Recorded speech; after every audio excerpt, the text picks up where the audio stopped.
Baby, ঠিক আছে baby, তুমি তাহলে থাকো, আমি যাই। ঠিক আছে, আর শোনো, তুমি আমাকে কয়েকদিন ফোন SMS কিচ্ছু দিবে না, কারণ আমার হাজবেন্ড বাসায় আসবে। ওকে? ঠিক আছে, থাকো।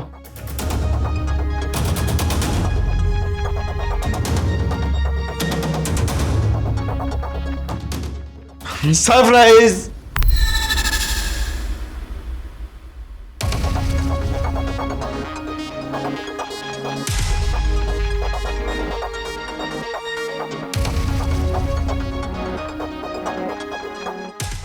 আমি জানতাম আপনি আমাকে ডাকবেন। বাই দ্য ওয়ে, আমার গার্লফ্রেন্ড কোথায়? এই শোনো, ও তোমার গার্লফ্রেন্ড না, ও আমার বউ, বুঝতে পেরেছো? What ever. দেখুন, এখন তো বিশ্বাস হয়েছে আপনার বউ আমার গার্লফ্রেন্ড নাকি? এই বলতো, কি চাস তুই? এই তো লাইনে এসছেন। আমি বেশ ভালো মতো জানতাম আপনি আমার মতলবটা বুঝতে পারবেন। যাই হোক, এখন কাজের কথায় আসি। আপনি যদি চান আপনার ওয়াইফের ভিডিও কেউ না দেখুন, তাহলে আপনি এখন আমাকে নগদ 5 লক্ষ টাকা দিবেন। তাহলে এখন আমি আপনার সামনে বসে সমস্ত ভিডিও ডিলিট করে দেবো। আমি জানতাম ঘুরে ফিরে সেই টাকার দিকে কথাটা যাবে, এই জন্য আমি আগে থেকে টাকাগুলো ম্যানেজ করে রেখেছি। এই নে। বাহ, ভেরি গুড, অনেক স্মার্ট হাজব্যান্ড আপনি। কিন্তু আমার গার্লফ্রেন্ড তো বলেছিল আপনি অনেক বোকা।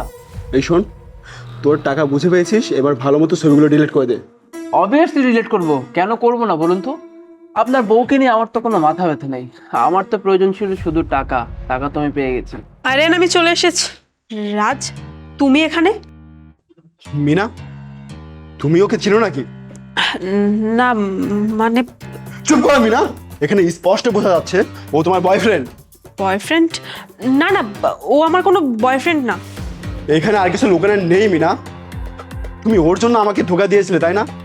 তুমি জানো ও না তোমাকে ভালো টালো কিচ্ছু বাসে না, ও শুধুমাত্র তোমার টাকাকে ভালোবাসে, আর ও সব সত্যি আমাকে বলে দিয়েছে। কি? হ্যাঁ, আর এই যে এখানে টাকাগুলো দেখতে পাচ্ছ না, এই টাকাগুলো ও আমার থেকে নিয়েছে যাতে তোমার পার্সোনাল ছবিগুলো লিক করতে না পারে। রাজ, আরিয়ান যা বললো সব কি সত্যি? অবভিয়াসলি সত্যি কথা। তুমি কি ভেবেছিলে বলো তো, যে তুমি সুন্দরী বলে আমি তোমার সঙ্গে প্রেম করেছি? আরে না বোকা মেয়ে, আমি তো তোমার সঙ্গে রিলেশনে ছিলাম শুধুমাত্র তোমার টাকার জন্য। আদারওয়াইজ তোমার মতো 10টা 20টা 25টা 50টা মেয়ে সবসময় আমার হাতের কাছে থাকে। আর ভালো কথা, তোর হাজবেন্ডকে তুই বলেছিলি না বোকা? এখন তো মনে হচ্ছে তোর হাজবেন্ড না, তুই বোকা।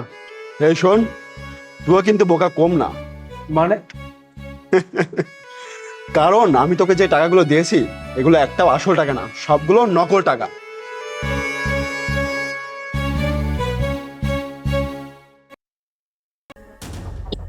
তার মানে তুই আমাকে ধোকা দিলি? আমার মতো মানুষকে তুই ধোকা দিলি? দেখ, সত্যি করে বলছি, আমাকে আসল টাকা দে, না হলে কিন্তু ভালো হবে না বলে দিচ্ছি। তুই কি ভেবেছিস তো যখন যেটা মন চাবে সেটাই করবি? তুই আমার টাকাও নিবি, আমার বউকে নিবি, আর আমি বসে বসে দেখবো? আমি কি হাতে চুরি করে বসে থাকবো নাকি? ও আচ্ছা, তুই রিভেঞ্জ দিবি না? ঠিক আছে, দেখা, আমিও দেখবো তুই কি করতে পারিস। কি করতে পারবো দেখবি? 1 মিনিট। স্যার, একটু এদিকে আসুন তো। স্যার, এই লোকটাকে দেখুন, এই লোকটা মার্কেটে নকল টাকা সাপ্লাই করে, আর সাথে আমার কাছে এসেছে নকল টাকা নিয়ে। আরে না স্যার, মিথ্যা কথা, আমি এই ব্যাপারে কিছুই জানি না। এই লোকটা হুদাই আমাকে ফাঁসানোর চেষ্টা করছে স্যার। আর হ্যাঁ স্যার, ও শুধু একাই এই ব্যবসায় লিপ্ত না, সাথে এই মেয়েটাও ওর সাথে সামিল আছে। আপনি সাথে এই মেয়েটাকেও নিয়ে যাবেন। স্যার বিশ্বাস করুন, আমি সত্যি বলছি, আমি কোনো কিছুই করিনি। ও শুধু শুধু আমাকে ফাঁসানোর চেষ্টা করছে। আপনি যা বলার থানায় গিয়ে বলবেন। চলুন আমার সাথে। স্যার আমার চুপ, চলুন আমার সাথে। আরিয়ান, আমার কথাটা শোনো। আমি মানছি যে আমার ভুল হয়ে গেছে, প্লিজ তাও এরকম পুলিশের হাতে আমাকে তুলে দিও না। তোমার সাথে আমি সুন্দর মতো বসে ব্যাপারটা সলভ করি। অনেক বেশি ভালোবাসতাম তোকে, ভেবেছিলাম দুনিয়ার সবটুকু সুখ আমি তোকে এনে দিব, কিন্তু তুই তুই এই ভালোবাসা ডিজার্ভই করিস না।